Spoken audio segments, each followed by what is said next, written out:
Imagine a future where everything has a twin, but that twin only exists in the digital world, like a hologram or a simulation of reality that allows us to experience parallel realities and even influence them to see how people and other different elements will behave. Imagine the impact it will have on businesses and social innovation, for instance. In today's episode, Carla and I dive into one of the 6 technology convergences that PwC has isolated. It is called digital reflection. The best of all, we have with us Anand Rao, PwC's global AI lead. With that being said, let's dive right in. So, welcome to a new episode of TechTalk. This is the episode 12, season 4, and it's called the one on digital reflection.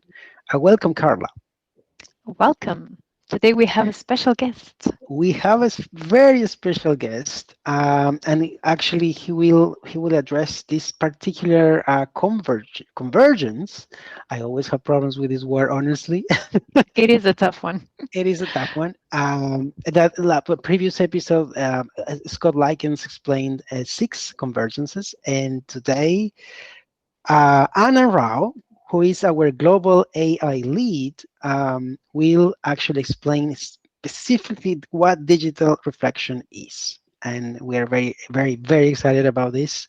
I have learned a lot when researching a bit for this episode. So welcome, Anand. Great to be here, Luis. Great to be here. Thanks. But by the way, a small anecdote. We met 3 years. It's kind of 3 years or 2 years. I don't remember exactly. At the Luxembourg's ICT Spring, and when I remember you introduced our AI strategy and trends in the field, was very nice. That's right. Yeah, remember that very well. When Yeah. times were normal. When times Very were normal. So, Carlita, maybe just go with the first question. Okay, so the first question is one of the 6 digital convergences that PwC has isolated based on the essential 8 is digital reflection, as Luis mentioned.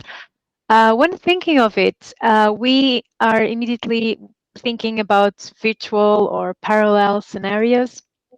Are we far from what it is, or can you tell us exactly what is digital reflection? Which technologies does it embrace? Yeah, very good question. So digital reflection, I think, brings together a number of different technologies, what we used to call the essential 8 technologies. First and foremost, I would say it's artificial intelligence, being able to model the thinking of human beings as well as assets. So that's one key aspect of it. The second aspect I would also bring in is AR, VR, XR, right? So augmented reality, virtual reality, extended reality. So it's very much at that intersection of those two.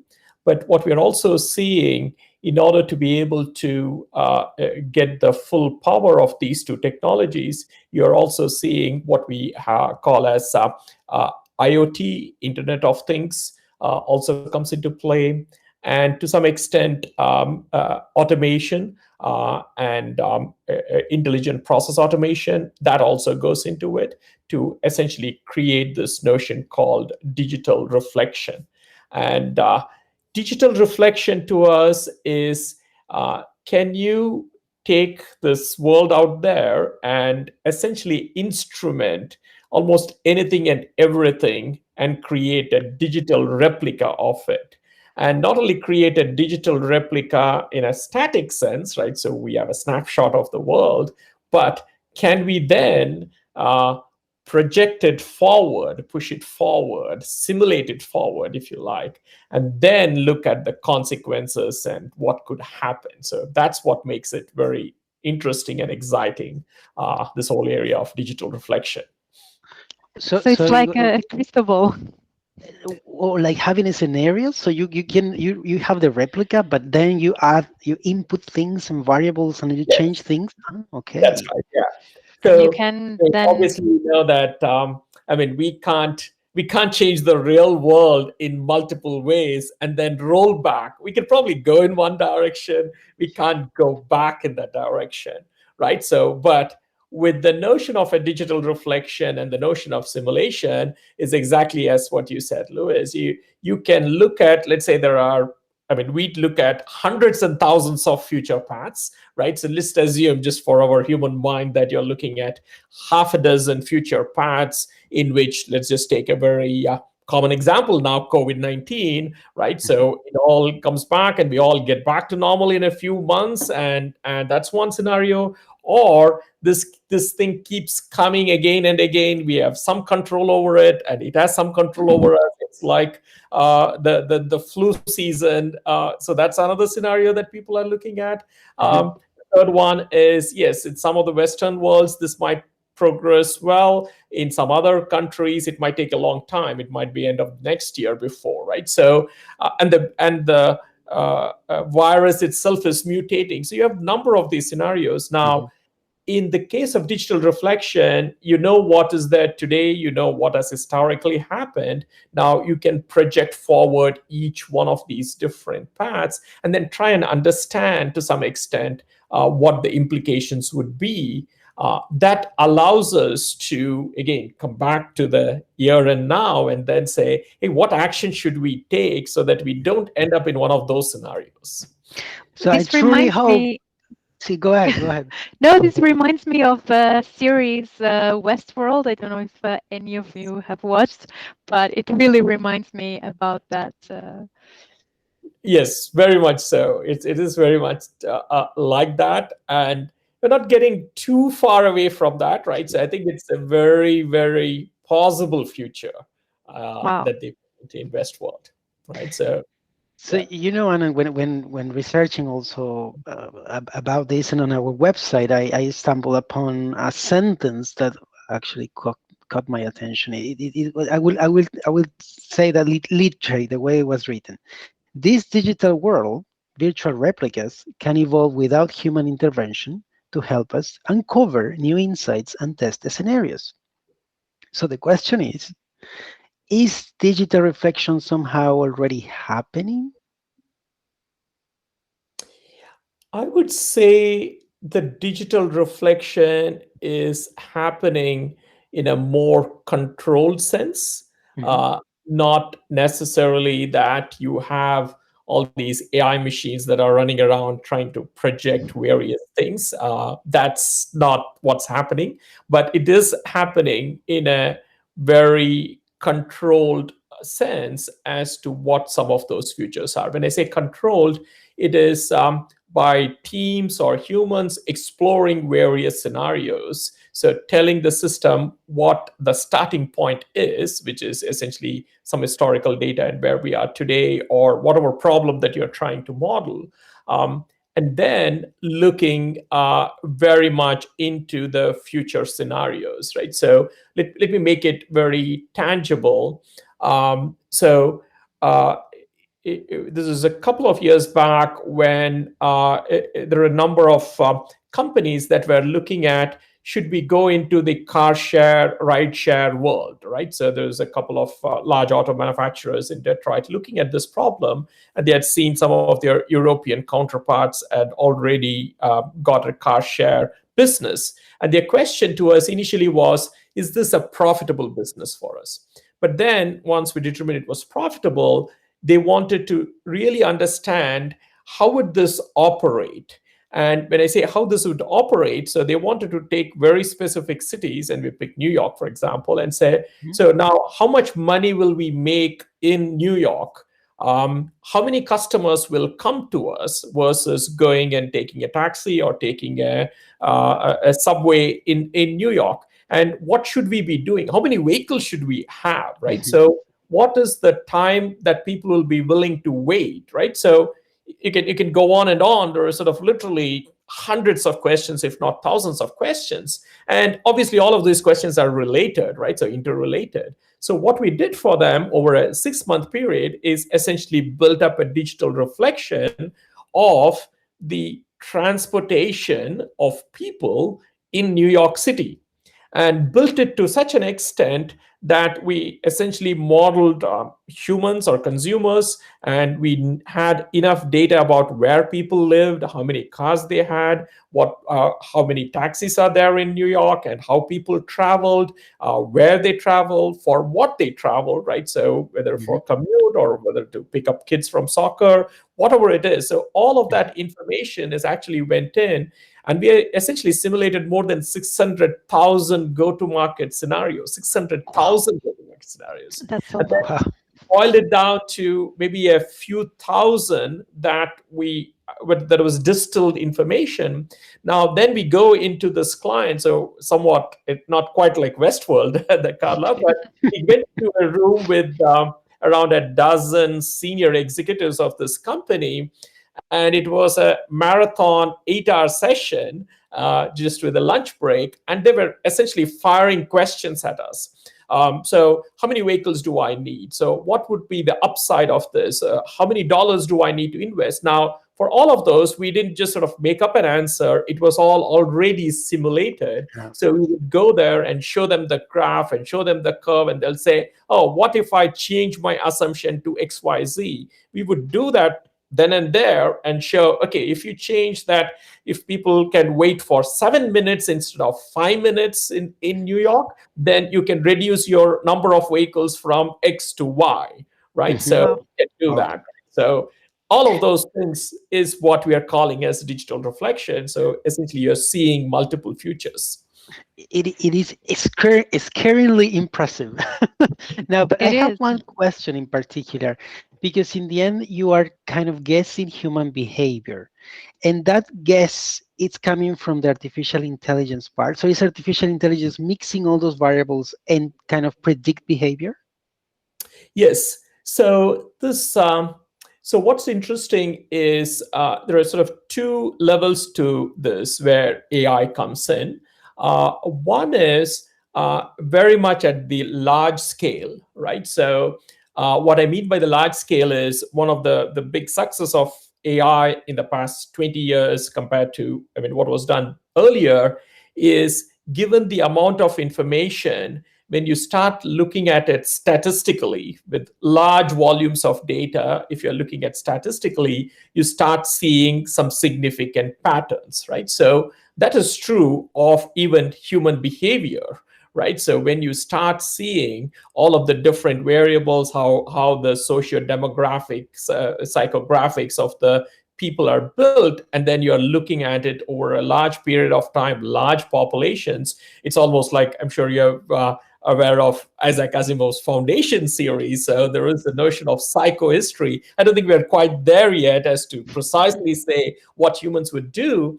But even in the COVID-19 period, we have been trying to model somewhat like what Harry Seldon would have done in Foundation, where we are looking at, hey, what happens in different states with the COVID-19? How much would people go out, and how much would people expose themselves, and how much more conservative people will be across different social classes, geographic areas, and so on. So that's what is really happening at the large scale. So that is the statistical large scale. Now, AI is also very good at the other end, where you're looking at each individual consumer and then going through the process, the mental process as to how you make decisions. In the previous example that I mentioned, the way we looked at it was, hey, let's just go through the decision-making process that I would go through, right? So I'm sitting in my house and I need a vehicle to catch my 10:15 subway, which is sort of 7 minutes away from my house here. Now, in that particular case, what would I do? So what would go through in my mind? So I need to go at a certain time, and I would order my a ride, and I need that to come within a certain duration. There may be other situations where I might just want to go to the nearest grocery shop and do the shopping, and I need a vehicle to come back. So there, it's okay if I wait for 5 minutes or 10 minutes. I'll just be walking through the corridor in my grocery store. No big deal, right? So we actually looked at how people make decisions. What are the different situations where they are? How would they make the decisions? How far would they have to travel? How quickly do they want those vehicles? all of those things is the mental model. So you can essentially model each and every agent. And then, of course, every one of us is different. So that gets parameterized, right? So the urgency might be different for me versus different for you, both based on the activity that we are doing and the context and just our own personal thing, where I might be okay waiting for a few minutes in a bus stop or in my house, whereas you may not be, right? So all of Exactly. those things go in to be able to do that digital reflection. And this is only for humans, or it can be applied to objects as Yeah, well? very good question. Yeah, very good question. So that's where I think the power comes in. The answer is yes, right? So the digital reflection to us is both physical assets, humans, right? So and the entire ecosystem, right? So the word the no the word digital twin has been used quite often, and people talk about, hey, there is an aircraft in the air, or engines, right? So engine manufacturers talk about it, but now instead of that being in the air, now it's on digital. So now obviously you can't do much with the flight that is going on in the air, but in the digital year you can stress it to whatever level you want and see when it breaks, right? So very good for doing all kind of extreme experimentation with Mhm. these assets to see when they would give way, right? So you know the physical parameters. And the same way, we also model the humans. In fact, we call it the physics of the behavior, right? So this Mhm. basically, the way we think about it is there is a structure and then there is a behavior. So people and various concepts are connected together. It's a system dynamics model is what we call them, right? So based on some of the work that's going on from MIT and other places. So there is a structure, and that structure determines the behavior. And that's what we try and understand as to how people are behaving by looking at how they are interconnected and how different variables interconnect to make those decisions. All right.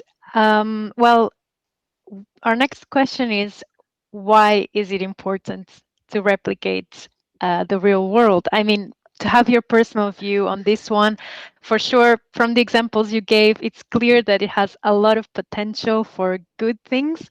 But if you can tell us why is it important, according to your opinion? Yeah, I would say sort of two perspectives there.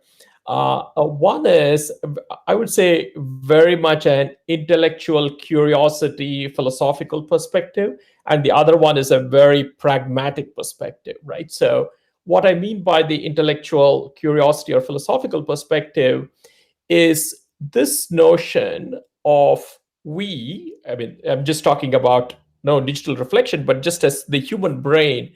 And the reason why humans are far more evolved than many of the other species is we are the only species, to some extent, the chimps and the gorillas do that to a somewhat limited extent. We are the only ones who can actually have a model of the world represented in our head, and we represent what is out there in our head both in time and space, right? So we know that there are objects at different locations, and then we can also project forward that, hey, if there is a apple and that apple falls, then it is going to go down, and in a few seconds it's going to hit my head, therefore I need to move, right? So that kind of a forward projection is something that we acquired much later in the whole evolutionary phase. The prefrontal cortex does that.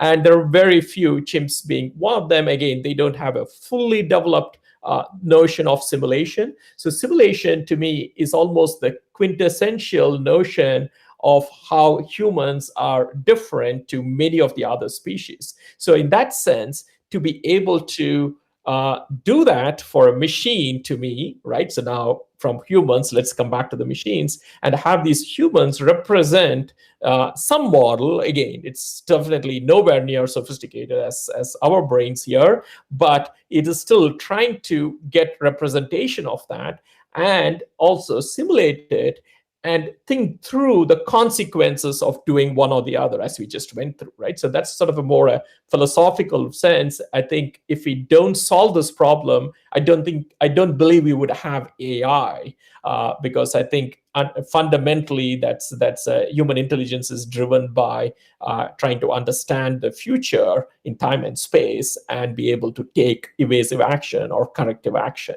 The other is a much more pragmatic reason, which I was giving, right? So now, this is what we tell a number of our business people, and this is something that has come through on the engineering side. I think it's well known.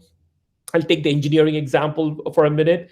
Now, why do we, in the past, I don't know, 50 years, 30 years, 50 years, we have so many of these complex systems, right? So take aircraft, for example, and the power of the aircraft and the engines. And I think the reason why we are able to do that is we have very sophisticated simulators, which can essentially, before you even have the aircraft, you can stress test the engine through various parameters in a digital model. Then you build a replica model in a wind tunnel, right? So, and then you build the real aircraft. And the same way, when pilots, so now we are going from machine, so engineering wise, so that's happened for a long time. And that's how we are able to look at not trial and error, but we are able to do the trial and error on digital, which is far cheaper.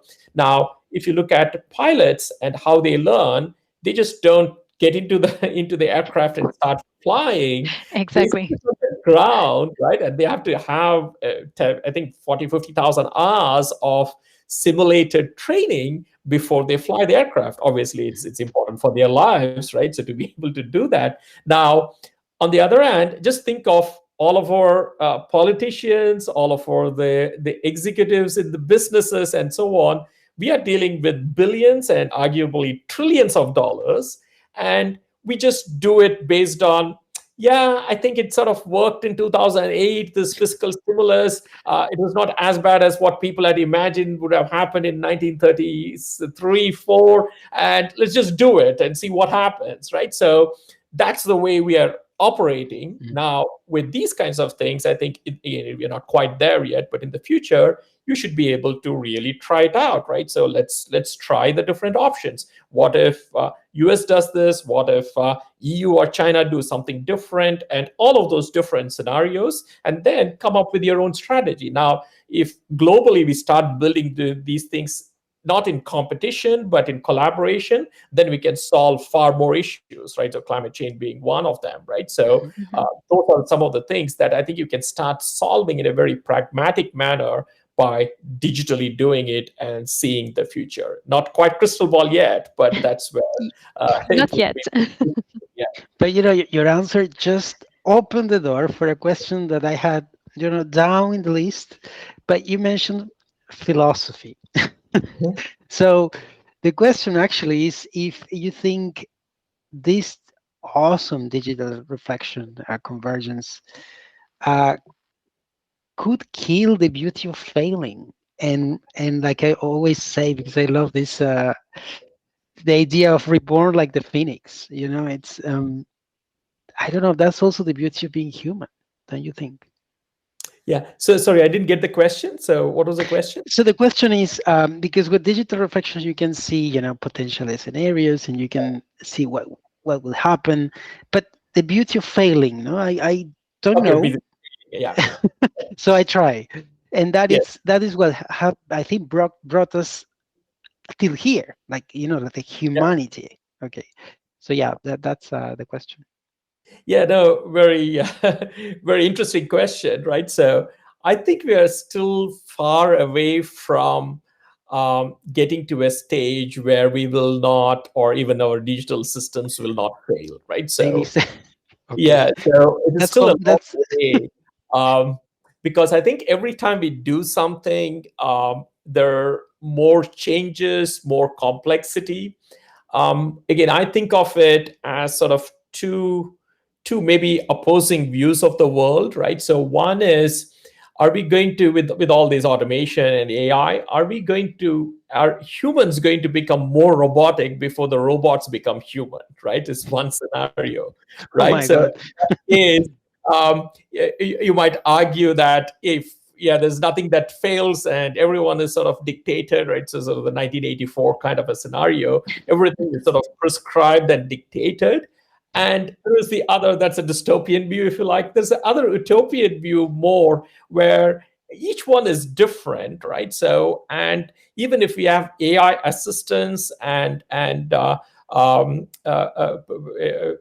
digital assistants or avatars, we probably have 7 billion of them, right? So because each one of us is different, and sometimes people say, hey, what is the AI going to tell? But there's no one AI. If you have everything trained on me, and it truly understands me versus truly understanding you, Luis or Carla, then all three of them are going to be very different, because their quote unquote upbringing, which is basically our reflection, is going to be very different, because we are very different. Their reflections will be very different, and will be 7 billion of those. So there is no uniformity in that world, and that would essentially mean, Louis, that failing will still continue to happen, right? It's a very complex system of 7 billion people all interacting, right? So, and then obviously they're going to make mistakes on what is it that you wanted versus what is it that I thought you wanted, right? So there will be mismatches there. So I believe more in this sort of more chaotic, complex, interesting world, as opposed to the dull, monotonous, robotic world. So it's comforting to know we can still fail. I think No, so. I'm I, just I don't kidding. know, correct me if I'm saying something silly here, but if we have different scenarios and we make a choice, we might still make a mistake, might not be the right choice. Yeah, Absolutely. I think so. yeah, Yeah. So absolutely. Yeah, I yeah. think, yeah, we will still fail, Luis, don't worry. Thank you. Thank you. And, For and one of the reasons where, I mean, that's a very, very interesting point, right? So, what the AI community wants to do is to make sure that that choice of where we go is not made by one person or even one company, and that is actually truly distributed or democratized, and number of people are involved, and it doesn't come out as, hey, I'm company X and I'm the most powerful company, so I know what needs to happen and I have the money obviously to make it happen. So that's where you see the tension between companies wanting to do it, and others trying to say, no, no, no, this is something that should be more open. Yes, you still want to make companies make money, right? Because that's the capitalistic system where we are in, right? So you still want to do that, but at the same time, you don't want them to do it in under closed doors yeah, without any involvement from others. absolutely. And do you think that in probably a very distant future, me as an individual, or you or Luis, we can use it on our daily lives to make decisions? Could this be something that is feasible? Yeah, I think so. I think it's already coming. So I'll give you a couple of examples on where that's coming. One is in the finance world, and the other one is in our health, right? So both very important, obviously. So our health is very important, and obviously to stay healthy, you need money and to enjoy life. So in both of those, we have done digital reflections. In one, it's called financial wellness, where we have built something which essentially at an individual level, it looks at your income, expenses, assets, liabilities, and can essentially say what will happen under different scenarios.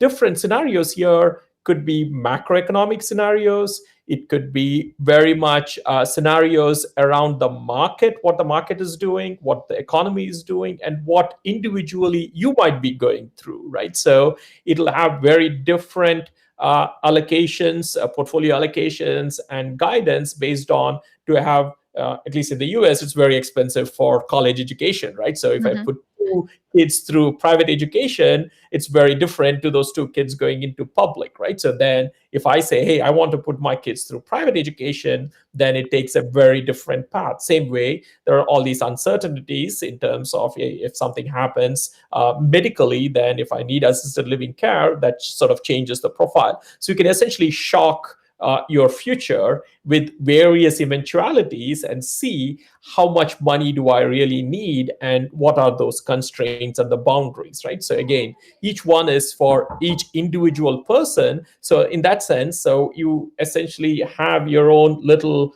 future self is what we call it, right? So it's not just you, but your future self and how much money that future self has. Now, that's on the financial side. Now we have done the same thing in a system called Body Logical on the health side, right? So now, yes, I want to exercise regularly, but may not be very diligent in it. Now, can I have this app which essentially logs, as we all know, right? So there are now it can log exercise, the calorie input, output, all of those things are being logged. Now I set the goals, right? So in this particular system, I can say, hey, I want to lose whatever 5 pounds in the next 5 weeks. If I have to lose 1 pound, what is the level of exercise and diet that I need to have, and sleep as well. Sleep is an important aspect, and so it sort of balances all those three. And it's not it still is very much connected with me. So if I have to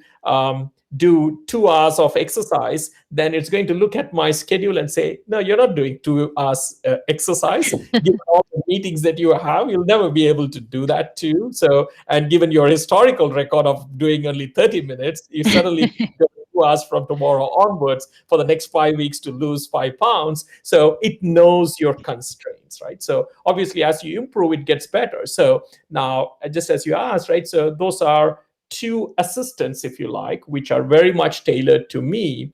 Now, the problem, of course, is something that we have developed.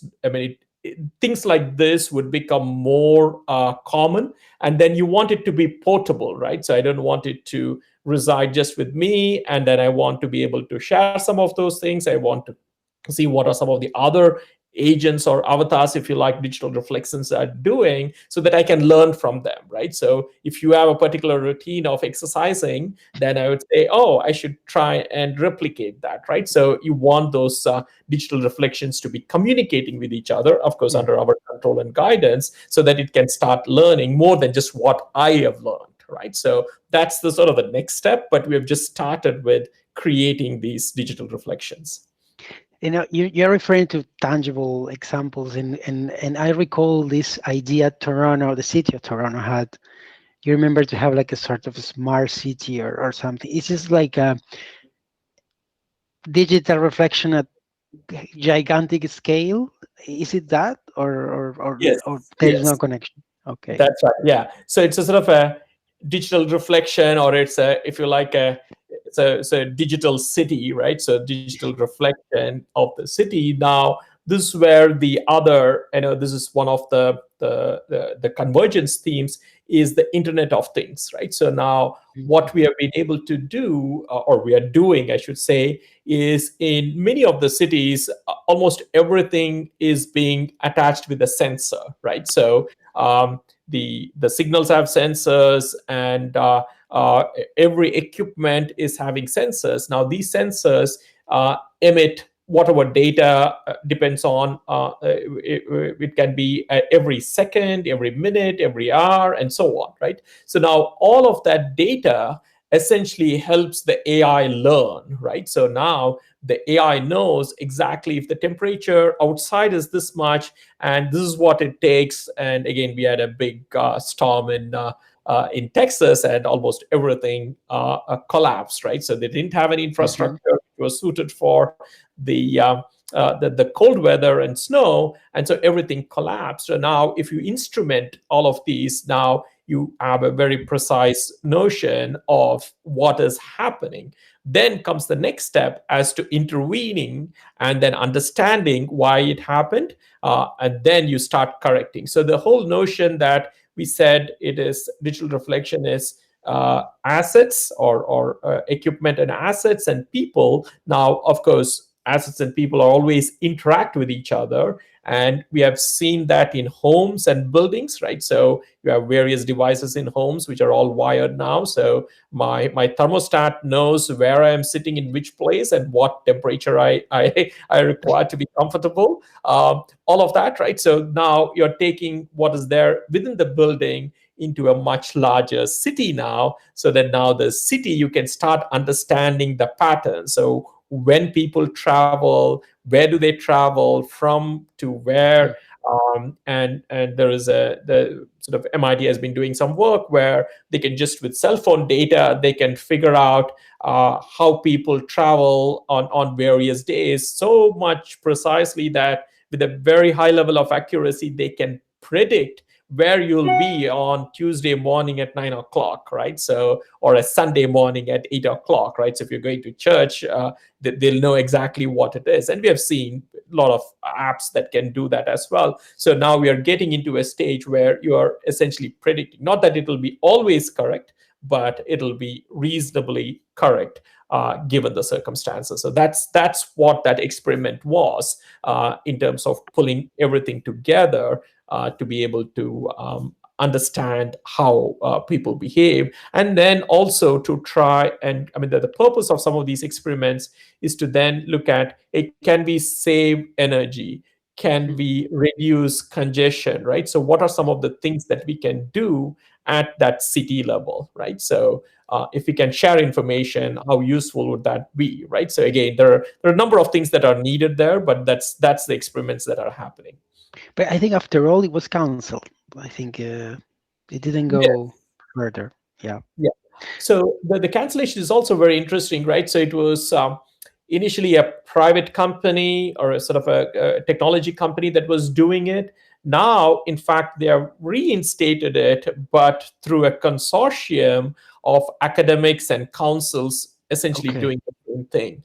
Okay. So there's a particular group at MIT Connection Science, so they, along with a couple of the city officials, are now doing it, but doing it in a different way, I where understand. they're getting the permission of the people. One of the key things was people were not sure Hmm. or Hmm. know about whether how their data was being used. And this is where I think the issues around privacy, we call it responsible AI, the issues around privacy of information, who is going to get that information for what purpose, and Hmm. so on, needs to be very clear, right? For how And long?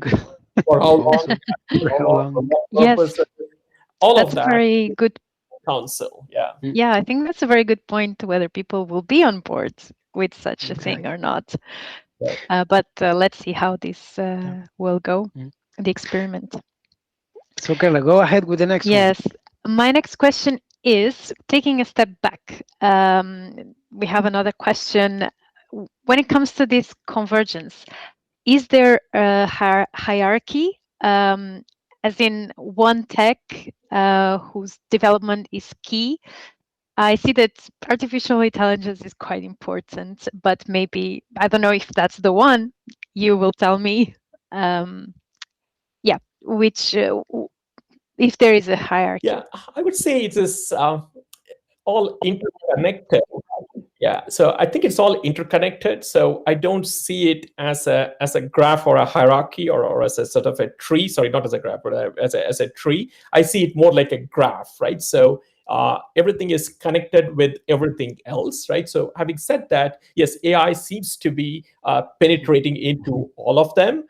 So that's probably at the again, it's a graph, right? So, but it probably has links radiating to every other technology. There are some others which may be radiating only to a couple of other technologies, right? So, in that sense, AI might be more central, but I think it's all connected.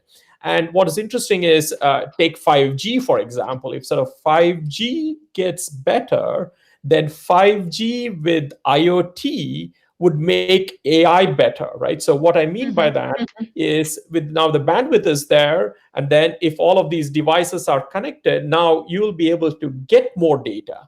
So AI thrives on data. So when you have lots of data, the AI gets smarter. because now instead of giving information once every day on the level of water in a river, if you're getting that reading every minute even, then you say, hey, there's going to be a flood now, right? So this is how fast the river level has been rising, so get ready, right? So it's only a 20-minute warning, it'll start flooding, right? So things like that start happening because you have more information. So same thing I would say with VR. So VR has been somewhat separate to AI, but now you combine all of the AI as sort of avatars in the virtual world, then you start doing something very similar to what you talked earlier on Westworld, right? So as Exactly. realistic as possible,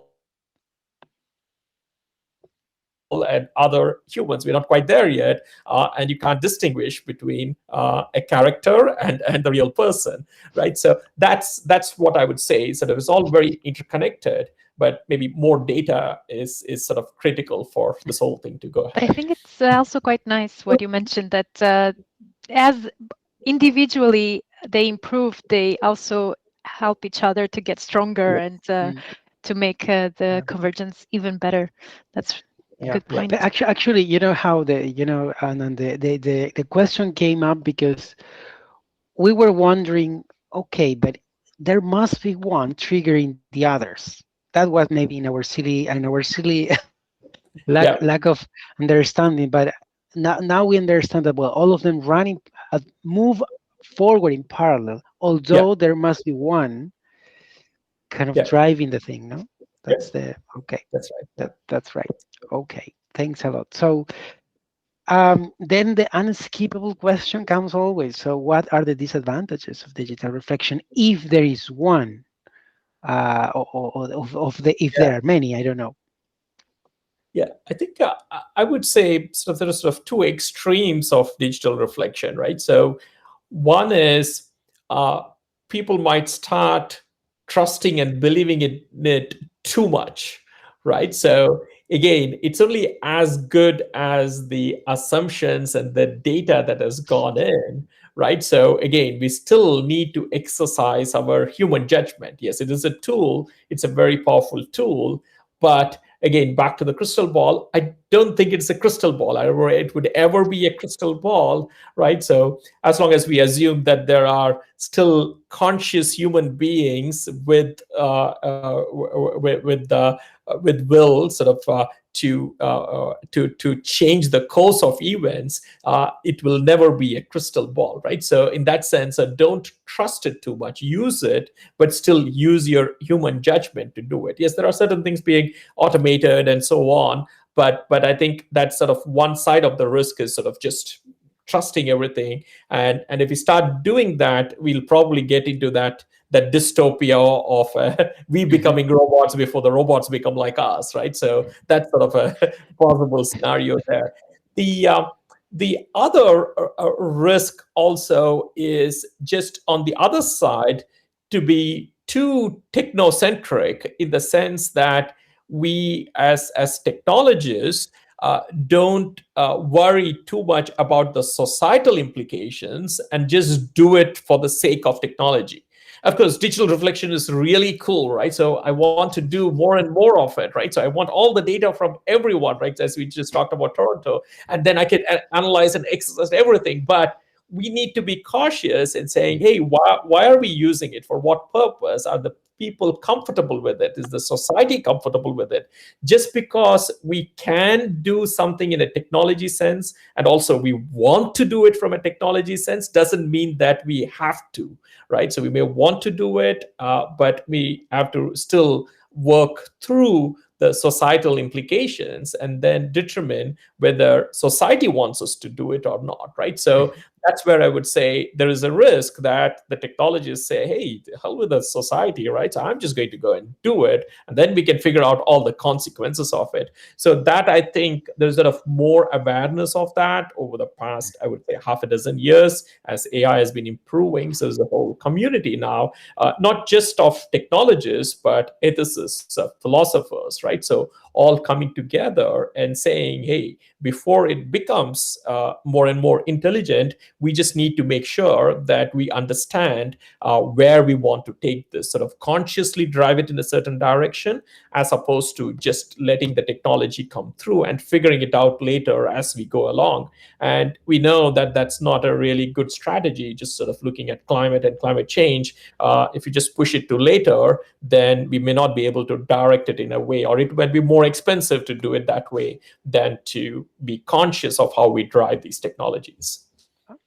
Yeah, and I think as well, what you mentioned before, it needs to be democratic, because if this is in the power of one company, in the hands of one company, it's quite dangerous. Yeah. Or yeah, suspicious.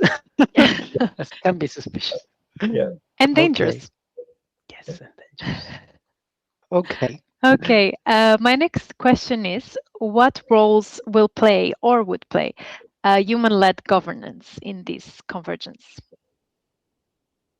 So human-led governance.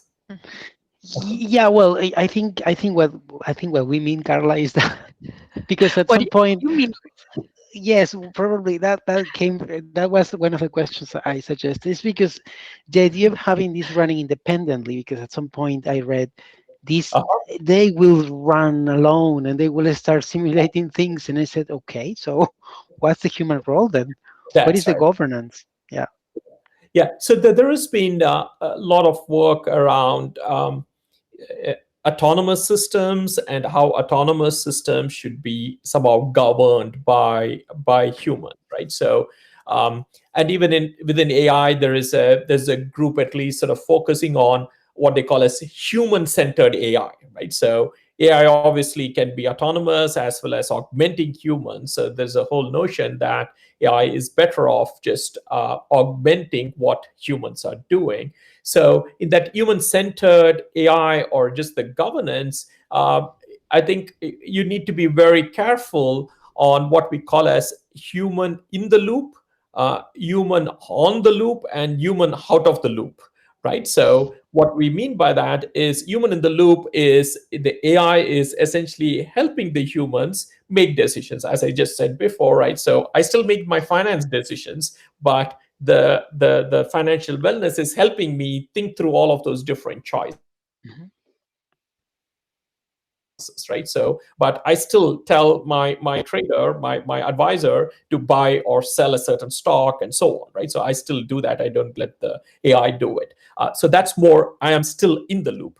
The human on the loop is basically I let the financial wellness system actually make all of those trades, but I review it maybe once a quarter, and if I'm comfortable, maybe even once a year. And just as I leave it now, delegate my finances to my advisor and say, yeah, I mean, as long as you're meeting somewhat market level returns, I'm okay, right? So, but I'm not giving every instruction as to you should sell at this point at this time and so on, right? So that would be human on the loop, right? So I'm still governing it. I may want to obviously with my advisor, I would look at it more closely, and once I get comfortable, I might delegate, right? So you might do the same thing with the AI and see how it's doing it for a week with a certain small sum of money, and then determine whether that makes sense for it to give control to it and still be on the loop, right? So human on the loop. Human out of the loop is you're completely giving control to it and getting away, right? So what we have advised in many of the things is we are not ready for human out of the loop on almost anything and everything, right? So we shouldn't be completely getting away from the loop. We can at there are some very small tasks where that might be feasible, but at a higher level of important decisions, we still need to be in or on the loop, right? So that's what we advise that our companies, and that's what I think is also happening. So you can't be completely out of the loop. So I think we are almost arriving to the end of the interview, but I have one very human, very human question. Well, it's actually one, but two. One is if you think, how far are people ready for this? Mhm. And the other is, and that's probably the most personal one, is if you fear something about technology. If in your nightmares, sometimes there is a technological thing appearing there, and you say, "Oh no, it's a monster." Yeah, no, very good question. So are people ready for it? Um, I I actually think that the majority of the people are not quite ready for it, right? So even to the extent of the AI that we have today, right? So the reason I'm saying that is we are still um, I wouldn't say slaves to technology. We are still carried away too much by technology, right? So again, very simple example. So with not really AI or very simple automation and AI, people have been able to change the views of entire communities, right? So whether it's UK, Europe, US, and election time and views of people just by doing very surgical changes and automations, you can start pushing the views in a certain way, right? So, and I, again, being in US, I sometimes wonder why people don't step back and look at the big picture, right? So, and I think we are still not in a position where we can distinguish the what is sort of the, because it's intertwined, the automation and the AI and the people's opinion, all are used in very very subtle ways to change views.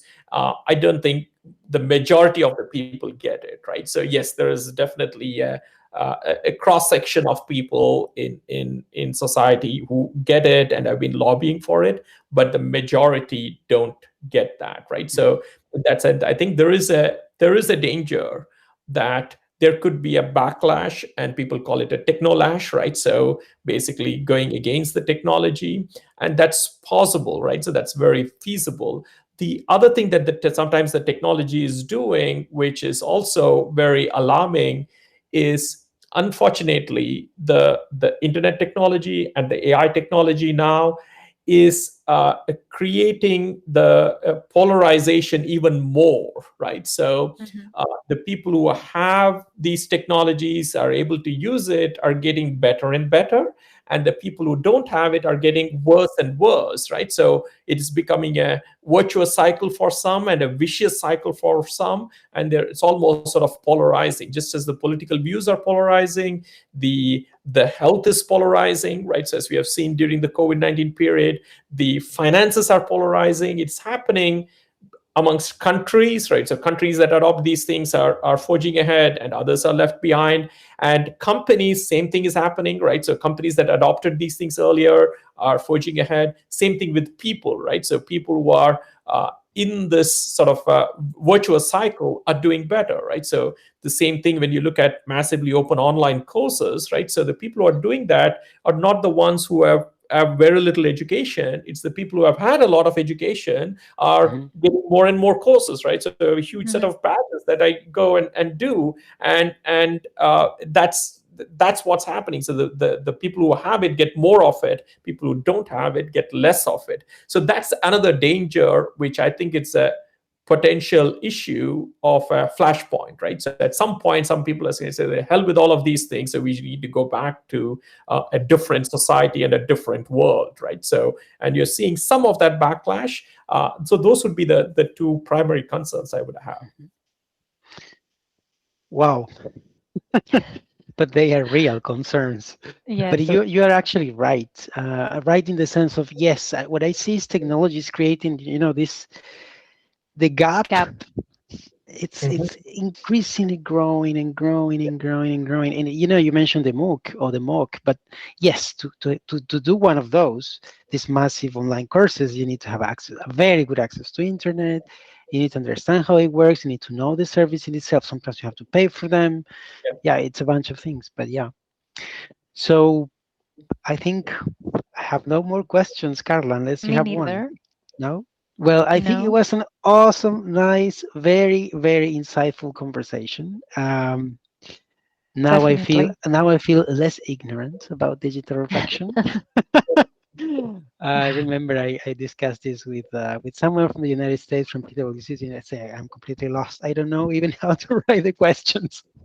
And then she sent me some information, and then I think we got it right. I Yeah, think. I yeah. think So so too. thanks a lot, Anand. It was very Thank nice you. of you to have you here. But you are on the other side, 6 hours less in the United States, I guess. Yeah.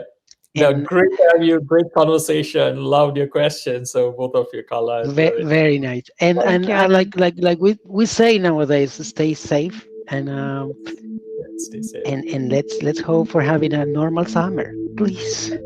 And hopefully next time I see you in Luxembourg. So, It Exactly. will be very nice. So have a very, very good day. yeah, thank you. Ciao. Ciao. See you. Bye bye. And that was all for today. This is Tech Talk, technology made simple over a cup of coffee. Thanks for listening, and until the next episode.